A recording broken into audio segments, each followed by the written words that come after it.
everybody, and today we are reacting to The Legend of the Voices, The Legend of Vox Machina. Yes! Wonderful. Round of applause. Beautiful. Also, just a reminder that we will be reacting to Critical Role campaign number 2. We can't wait to actually start. I think some of the most important things when it comes to any type of storytelling is the hook. So I'm wondering when it comes by that, like the storytelling of the first session, how's that's gonna be. With D&D, I know there's a lot of planning behind it, such as how I don't know if there's a session 0, because I've heard session 0 is usually when they do their character creation and everything. That's gonna be really interesting because that's when you get to meet the cast and stuff. And then from there you get to know about the world. So we definitely are the types of people that are gonna have to probably take notes along the way. So if that is something you suggest, we should get our notepads. Anyway, so let's just jump into this because this is gonna be really intriguing because this is the voicing. This is not even just the cast, but this is the voices behind it. So here we go. Let's get started. It's not just the pure essence of the characters and what we did together. It's a project unlike anything I've ever. He has the best smile. I know. We said that literally every reaction. Can we say that every time? I'm getting impatient for the final thing to get done just so we can see it and be as excited about it. Aww. Your minds are gonna be blown, y'all.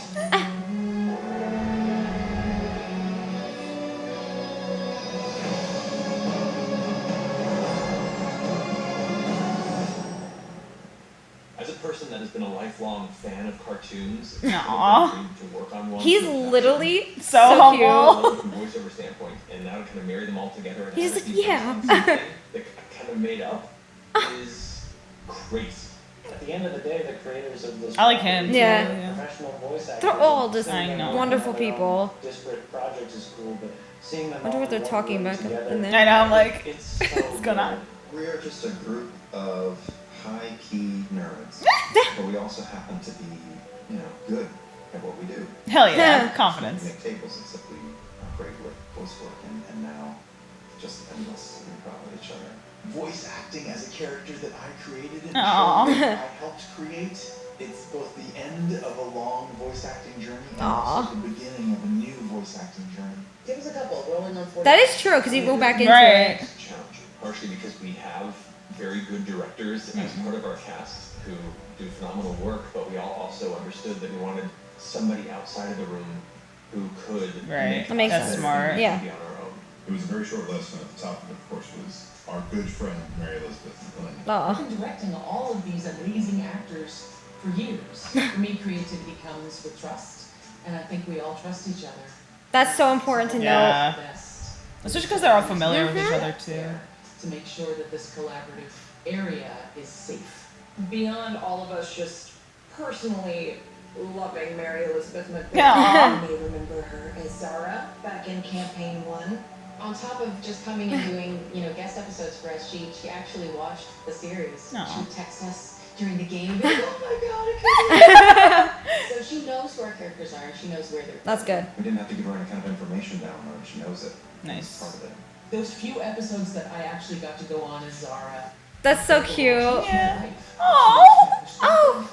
On so many things Aw. that taught me how important storytelling was. It's been amazing watching her come into each one of the sessions, settle us down, get our minds in the right space. You gotta have it for anything with direction. Especially outside of the project because it's not The biased. symphony of idiots that's in there. When we started this Oh my God. whole thing, playing Oh my tables god, he looks so around young. Matt's dining room table, we were all gathered together, the 8 of us, in a room face to face, and now recording. They look so The young. 8 of us in a room together, and we are creating a story together, Aw. just us 8 friends. Everybody That is was so cute. in one room, and that energy was electric.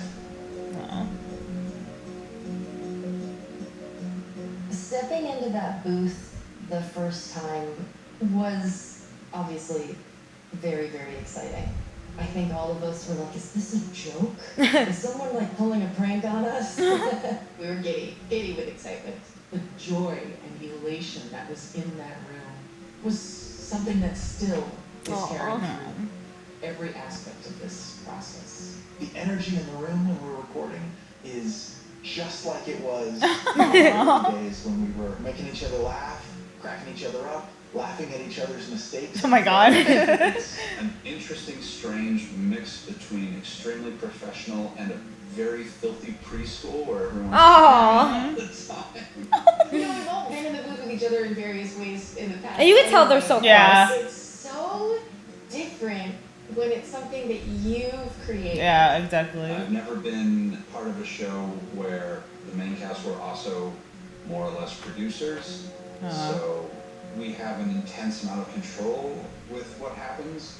So the challenge for me with this was to distance them all from that and have them all be in the moment, in the studio, and just to let Oh, them good. run with it. Mary is so in tune with the actors. Give us one more version that's got a little of that skin and guts, plus earnest. She knows exactly how to get us out of the comfort zones of our character, which I think is important. We know these characters so well that I Yeah. think sometimes I can get in our own way. Having That's those so That true, is so yeah. because you have a personal bias Yeah. for them. view and having that in with ours has helped us elevate our performances and bring it to the best version of it can. Great. And for them to trust her too. Yeah. Not all animation allows actors to record in group settings, but it invariably gives a more nuanced performance and also provides a better opportunity for chemistry to Yeah, happen. especially because you can Yeah. see each other. Yeah. We've all been imagining it, and it was just as much fun and an inspiring and beautiful a thing as we thought it would be. Lightning fucking bottle just happened every time we got in the studio. That was just the greatest thing ever. And we got to do it a couple times. And then the pandemic hit. And then everything Oh. Oh, of course, yeah. fell apart everywhere. Okay, so this is where I am doing my twinning. And they still did it. Okay, good. Legit. This is where the magic happens. Actually, I love it. Found that we quickly had to go remote, just like everyone else. Now we do everything on Zoom through either Source Connect or IPDTL. I like how they didn't stop though. Yeah. We were partially prepared for that. Most of us have some kind of a rig set up at home so Yeah. that we can audition. I mean, I personally had put off trying to make a good home booth for myself for years, but then suddenly, like, the world shut down, and it's funny what a little. I mean, for this type of work, you have, You have to keep to, going. yeah. I overhauled my office in the period of a couple weeks to make it a studio. We tried to find the area of our house that was most insulated, something that didn't share an exterior wall. And for us, that was our closet in our bedroom. It already works because most of the clothes in the closet act as a natural damper. Once more into the darkness. Into the It's really darkness. hard not to feel concerned that we might be losing a piece of the magic by having to switch to a remote recording session. I really miss being able to do it all together. Aw. But thankfully, a lot of us came up in video games, so we're used to the solo recording experience, and a lot of us can still deliver at the top of our game without having other people there to play off of. We record each individual actor from home, usually one at a time, but sometimes 2 or 3 people can record together via the magic of online communication. So if there are scenes where you really want that more conversation, Alright, it's so between cute. the Uh-huh. actors, we've done sessions where So that's good. we only They have didn't have to just do it one alone. Zoom call with me, and he is reading his lines. That's why it that feels so I feel real. Yeah. We're gonna talk about the chemistry. genuine in her response to him. Even though we're separate, there are some Her hat is. It's so Since we're cute. recording individually remotely from different locations, we can talk over each other all we want. And it's getting picked up on 2 separate mics and Ah. it's really clean. you can have a little bit more of a natural read almost. For God's sakes, no one has suggested we take a bath together or something. His range too Yeah, is much more amazing. I know. fun time with the improvisation and the laughing and reacting, and it's live and it's real. So I see that as one of the great silver linings of Aw. having to do everything at home. The other thing it sort of affords us is we get to go back and fix anything that we think is bad. So, like, Liam will watch an episode of the show and be like, ooh, I wish I could redo that line. And we're like, hey, guess what? You can. Microphone, go record it. I don't know if that's a good thing or a bad thing, because I can potentially spend 10 minutes on a single line. Aw. Because I just want to make sure Aw, that I know. we're always our own worst critic. It's turned a lot of really good scenes into I've noticed something with him. He's always by purple. Do you notice Yeah. Wait, why? We've all taken that challenge. normally in a project like this, you're kind of in the dark about things, but we all know what we're doing, what everybody else is capable of. It also helps that we've played these characters. Yes, yeah, exactly. Performance For hours. I don't know if it has affected anything other than me just consciously knowing that I'm in a closet. It doesn't feel that different. We've adjusted because what else can you do? Oh yeah, we gotta replay The Last of Us. Yeah, Experience her as Ellie. Did you watch Yeah, I don't know. Questions? In person and kind of have it around the table, designer meetings throughout the week. It's all just Zoom screens now. I think one of the most rewarding things for us has been casting and recording these characters that we have enjoyed and loved coming out of Matthew Mercer's mouth, but obviously because of reasons, we need to find new voices for them. I still want to hold on to some characters that I feel a connection with. So I am excited to be coming in as Silas Briarwood. Beyond that, popping up here and there is all sorts of random characters and NPCs in the world. There will definitely be some voices you will not be surprised to hear. Can't talk about so many things yet, but it's going to be great. When it comes right down to it, we love acting with our voices, whether it's in radio commercials or video games or our own animated series. So you can bet that we put our heart and soul into every recording and every line. It's crazy that we've got to make this amazing show that I cannot wait for people to see in little pods all by ourselves. It's still coming together just much more slowly. Think about that though. Sounds so good. Like when you hear it, like I know. wow. And I know that you can feel it. Like there's something special about this. There's something special about this group. The epic I don't know. I don't know. Someone confirm why he's dressed up. we're hoping for, and then we quickly realized that even we had to raise our level of expectation because we can. We want this to be a love letter to all the people Aww. who supported us all this time and made all of this possible. I'm a critter too, so I love her. I know. So I think you're just gonna love it. Aw. I can't wait for people to see it. It's so Aw. cool. Everything that's being brought to the table performance-wise is going to level people. There have been challenges, but I think we've all kind of risen to the task of making sure that it didn't prevent us from making this the best show we could make it. I know it's been a long wait for the fans. Trust me, it's worth it. How long do people wait? Because like we Probably long. actually 'Cause started late. Yeah, we when started this- when it first Yeah. dropped. So something they said that was 100% true, that in any type of media, this is so important and something you could take away from it. You need to have trust with either a director, an agent, or an editor, or anyone you're working with. And you want to know why? It's because even if you're working with somebody that is like extremely well known or one of the biggest people out there, like let's give an example. If you have an agency that you're represented by for like a literature like field, whether it's like poetry or short stories or even your own novels or comics, and you're we talked about this before, like how some agencies don't spoil people, but it's like if you don't trust an agent that you're working with, it can go so wrong. We've heard horror stories about what some authors have to go through when they get a bad agent or a bad editor or publisher. And it's kind of in a way, this is great that they said this and raised awareness, even though like with voice acting, it's very similar because you want to have a director you feel comfortable with. Because, you know, you want to be able to get vulnerable with that director because the director is going to say like, no, that's a bad line. No, that's a bad, you have to retake that. Even if you think it's really good how you say it, it's like the director might say, no, that's shit. Like you have to redo it. And it's like, if you don't have that connection or chemistry with that person, then it's going to fall through. Yeah, it's also really important to have someone outside of a project to look at a project. Yes. I feel like every creative is very attached to absolutely. the creation. So like they were saying, we've known these characters for years, so sometimes we wouldn't notice things that someone else would notice. So like for art, for writing anything, you always want to like have an outside like eye on it who's not really part of the project. Like she was in, I think they said campaign 1 as like a side character, but she wasn't really completely involved with the project. So she wasn't biased with how like, oh, you shouldn't do this and that. So she was coming in with like an open eye. And that's always something you want with anything creative because you may see something as, oh, this is great. And then someone comes out and reads it or looks at it or hears it and they're like, no, you could do this better. And the thing is with her though, as you see, she's very patient and she's very kind. And you know what I like too, she's very direct. Like I like her. She was cool. Very cool personality. I like her glasses.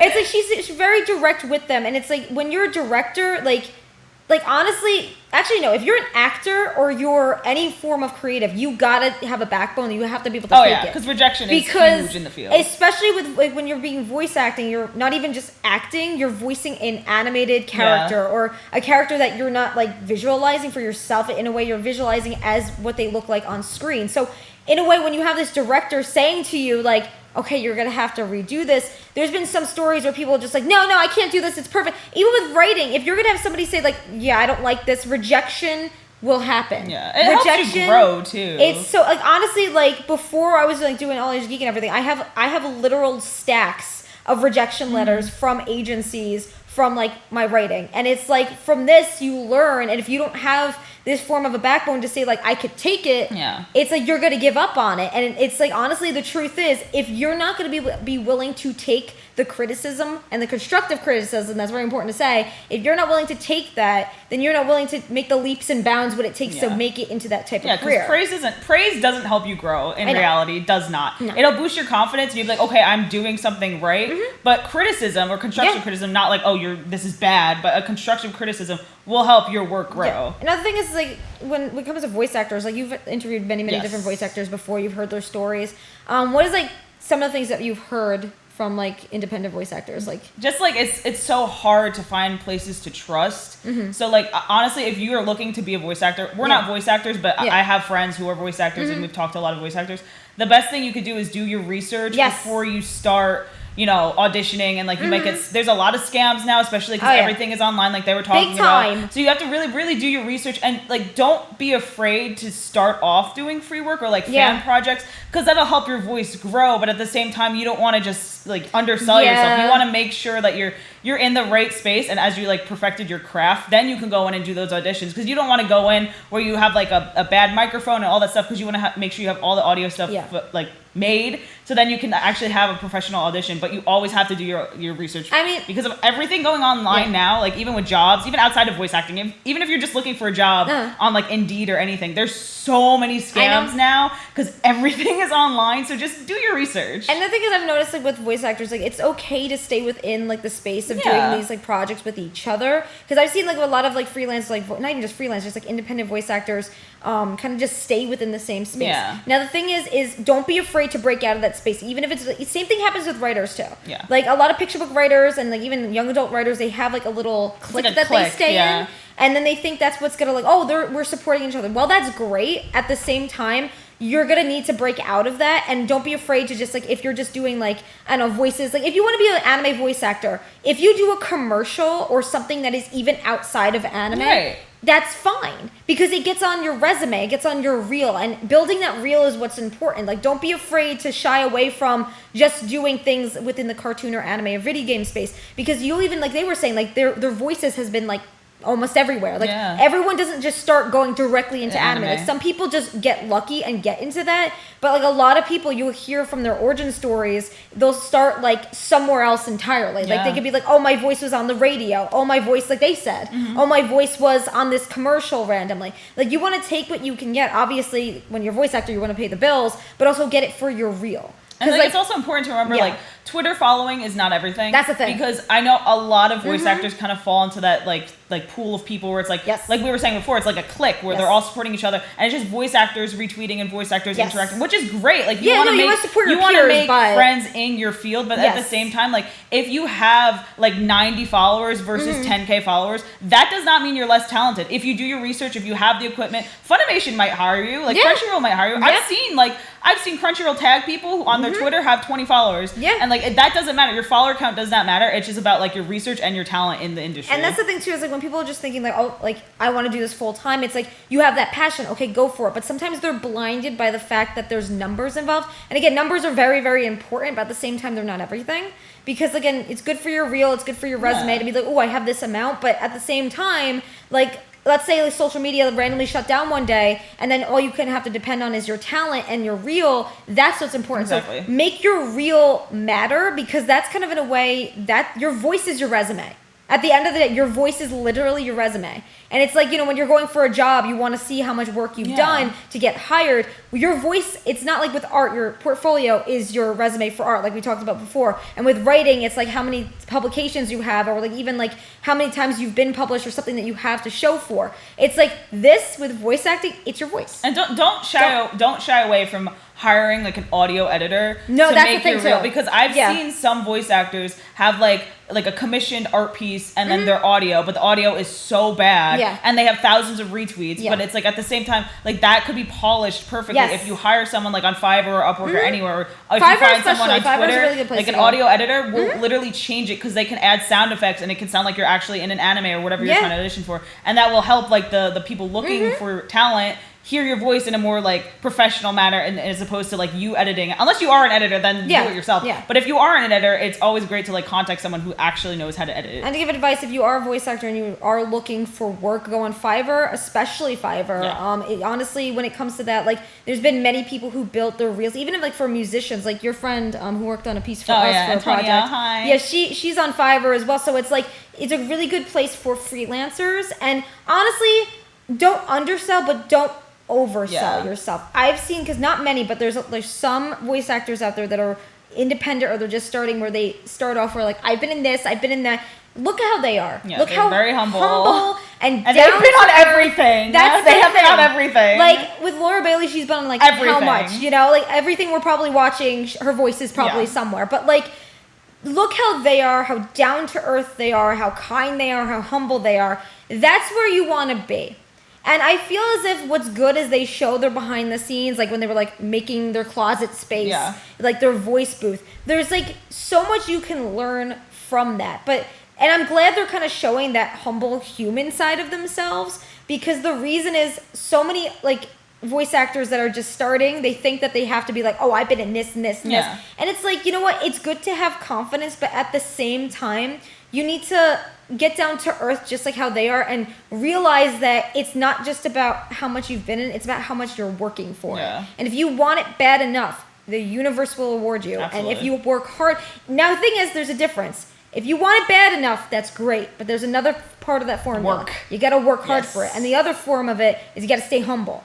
So it's like all three of those things. You got the passion, hard work, and the humility. You got to mix all of them together, and that is what is going to be your train ride to success. And it's honestly shown through them. It is shown. They all have an origin story. It is shown through them and through their eyes. Because again, the gateway to the soul is basically eyes. Look at their eyes. Look how kind-hearted that they are. And just to see that they have worked that hard to get to this point, as they talk about it, it's so true that humbleness will get you very far. And I also like how they showcase them like in the actual booth, because I feel like a lot of times like voice acting is kind of like not in a lot of people's eyes, like it's like a stigma against it, where you're not a real actor because you're not on stage. But if you look at all of them when they're doing the voices, they're very expressive. It's like even if you put them on stage dressed as the character, they would be expressing the way that they should be. It's real acting. I feel like people kind of look away from it because they don't see the actual actor. But like as like a kid, I remember watching, I think it was like The Little Mermaid, and they would have like the after credits of like the actual voice actor and the singer singing, and like that's so cool to see the actual voices